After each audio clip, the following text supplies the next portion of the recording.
Kapidongski TV. Andan din po si Kapidongski. Kaya taga ano si Kapidongski, taga Padada yan eh. Nabudulusor, Kapidongski. Kapedongski, shout out. Naku, nahuli cam si Manang na nagnakaw ng cellphone, at take note isa palang beneficiary ni Roel of Malalag dito sa Malalag, Davao del Sur. Ayon nga sa share post ng kapatid ni Roel of Malalag na si Kalingap Angele. Halamaw mani beneficiary ni Kuya Tagabaybay at ayon nga ni Kalingap Angele na tulungan daw ito ni Roel of Malalag mahigpit 80k at binigyan pa ng ref. Shy Angelic Colite gani dang kadagan naman di ay naapajud mi gihatag refrigerator ana sa ilaha worth 80k man atata, kung sa Tagalog pa oo dang maraming beses na, may binigay pa kaming refrigerator worth 80k man yata yon, at may isa pang comment na dayday ito ba yung asawa niya kaklase ni Kuya Val, beneficiary ni Kuya Mo. Ito mga idol panooring maigi kung gaano ka marunong ni Manang kausapin ang nagbabantay sa shop.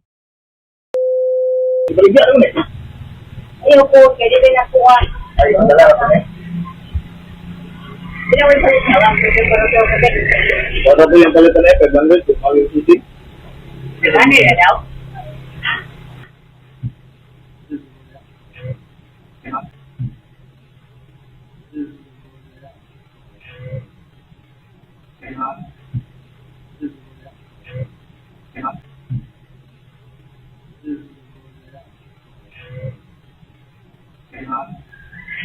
Ano yung visa? Visa. Wala ko yung medicine niya. Lagi, ako magkitaplunong yun.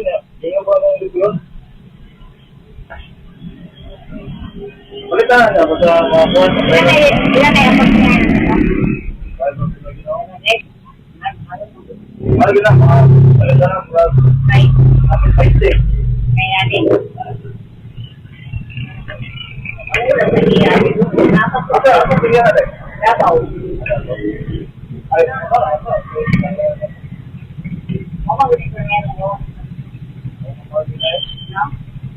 Bakit? Ako pa nang iran ko. Okay lang na yun. Hindi lang sa iyo. Okay.